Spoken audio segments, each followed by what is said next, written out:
Selamat pagi anak ibu semuanya. Kita bersyukur untuk kebaikan Tuhan di dalam kehidupan kita. Kita bersyukur untuk segala karya Allah di dalam kehidupan kita. Begitu banyak, begitu besar, dan begitu luar biasa. Ketika kita bangun dari tidur kita tadi pagi, kita melihat tubuh kita masih ada, keluarga kita ada, adik, cici, koko, mama, papa di sebelah ada. Terima kasih untuk kebaikan Tuhan yang senantiasa menyertai kita. Atau mungkin anak-anak kami semua sedang di dalam masalah, pelajaran belum selesai, tugas ini, tugas itu. Tetap bersyukur di dalam Tuhan. Dan mari belajar memperbaiki diri. Baik anak-anak, hari ini kita mau memuji nama Tuhan. Mari kita angkat sebuah pujian, segala puji syukur.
Terpujilah nama Tuhan.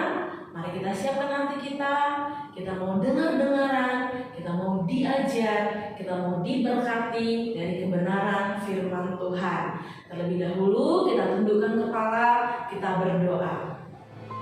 Benar Tuhan, segala puji dan syukur kami naikkan hanya kepada-Mu. Tuhan, kami datang dengan segala kerendahan kami, hanya Engkau Allah memuaskan, kiranya Engkau Allah memberkati setiap kami.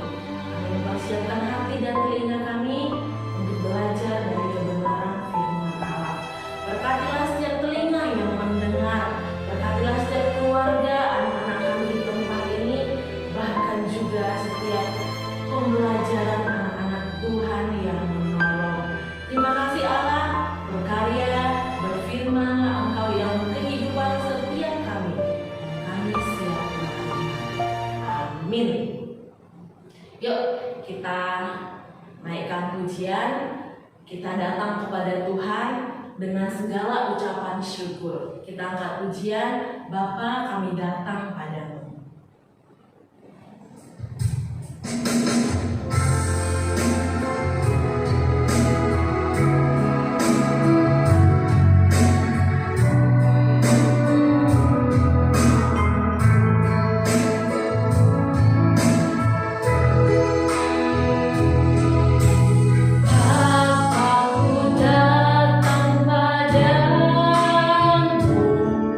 Naikkan ucapan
pemberitaan firman Tuhan ini, biarlah firman Tuhan boleh mengubahkan hidup setiap anak-anakmu dan memperbaharui hati dan pikiran mereka. Biarlah Roh Kudus-Mu memimpin ibadah pada pagi hari ini, memimpin setiap kami yang mendengarkan, dan juga terlebih lagi memimpin hamba-Mu yang akan membawakan kebenaran firman-Mu. Dalam nama Tuhan Yesus kami berdoa, amin.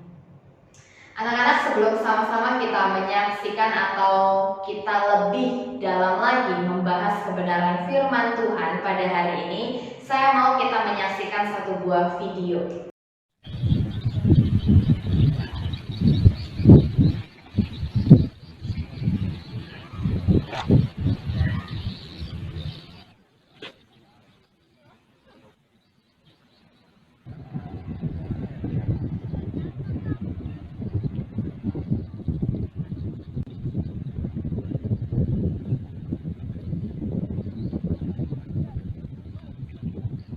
Sekedar info yang menarik, mereka yang ada di air itu tidak ada masalah ya. Karena yang dilarang itu yang berenang. Oke? Berenang. Karena yang di air itu tidak berenang. Tapi asal kalian tahu, buaya tidak berpikir yang mana berenang atau tidak. Dimakan semua itu.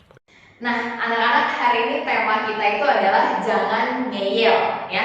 Di video barusan, di video tadi yang kita sama-sama saksikan, kita lihat nih ya, di adegan pertama gitu.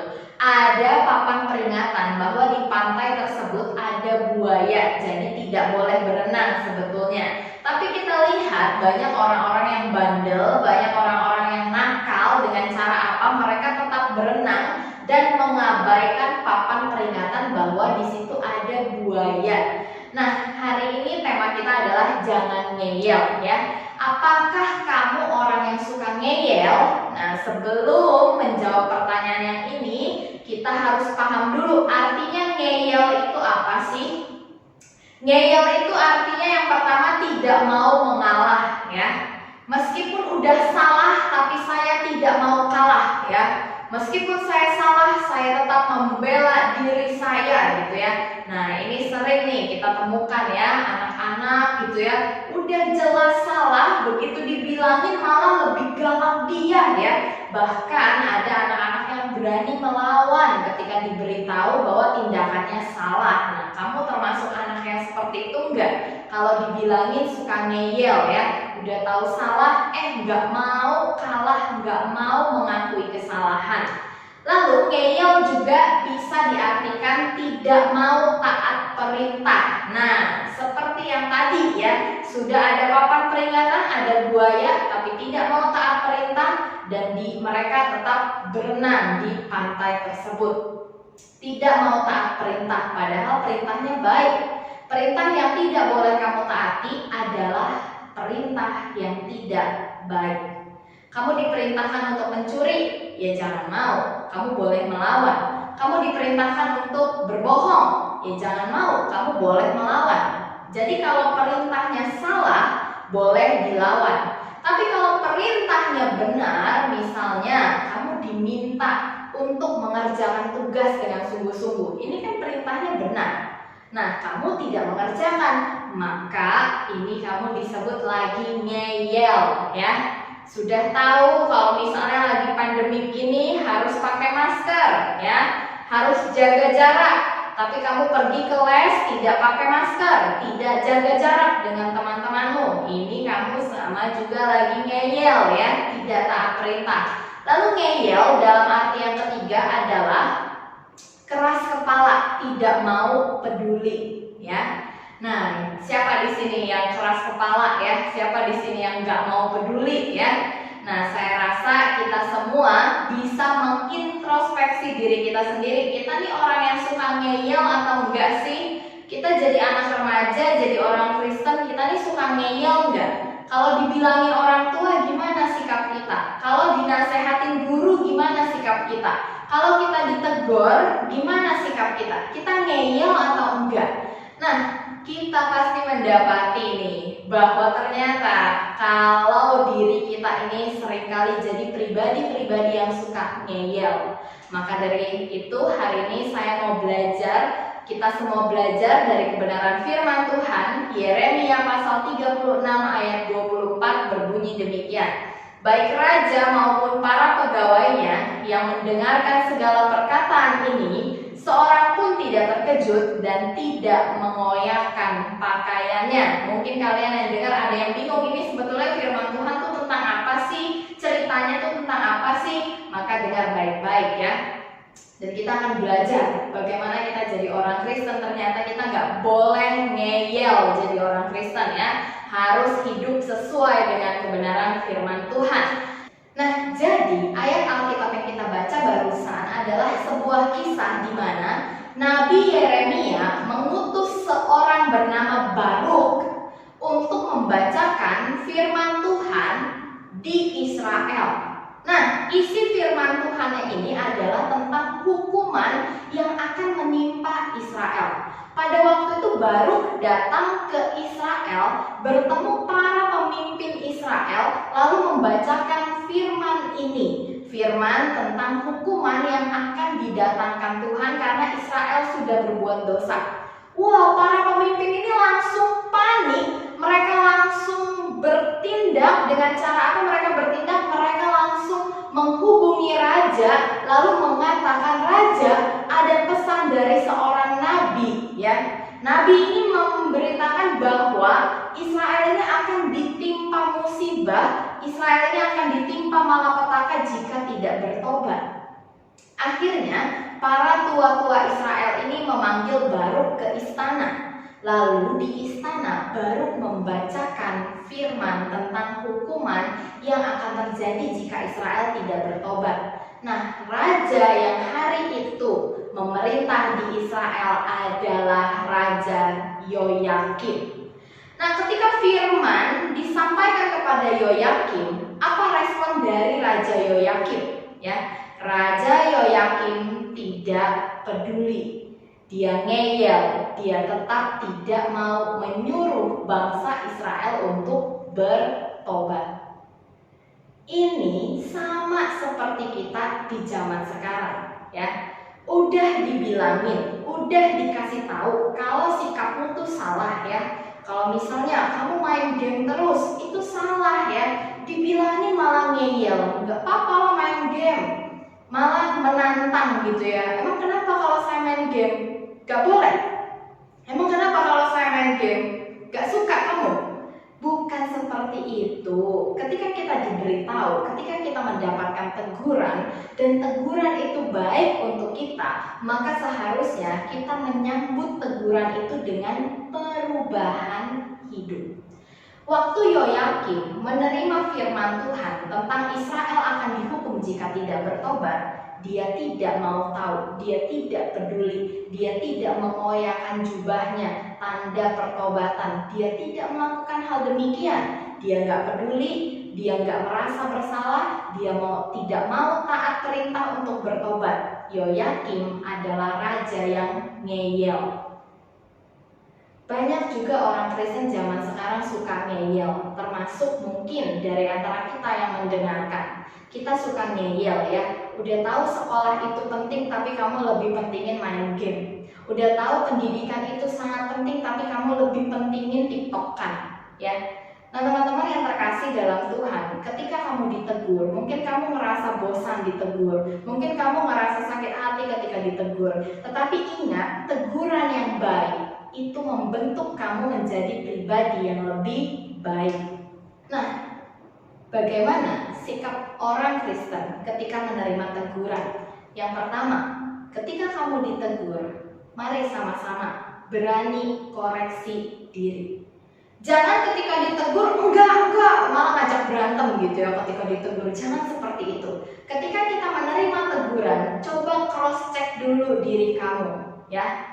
Waduh, saya menerima teguran ini bahwa saya dikatakan kurang rajin. Coba cek ya, benar gak ya saya kurang rajin? Wah, ternyata benar, saya memang kurang rajin. Nah, ketika kamu sadar kamu pribadi yang kurang rajin, ya, kamu sudah sadar nih, kamu kurang rajin. Mari sama-sama kamu berdoa, memohon kepada Roh Kudus untuk memberikan kamu hati yang mau bertobat dari tingkah lakumu yang lama. Kamu males ya, kamu tahu, kamu sadar kamu males, tapi kamu tidak pernah kita berdoa memohon Roh Kudus untuk mengubahkan hatimu, maka tidak akan pernah terjadi yang namanya perubahan. Jika kamu tidak pernah mendoakan dirimu, kamu tidak pernah memohon kepada Roh Kudus untuk mengubahkan dirimu menjadi pribadi yang baru.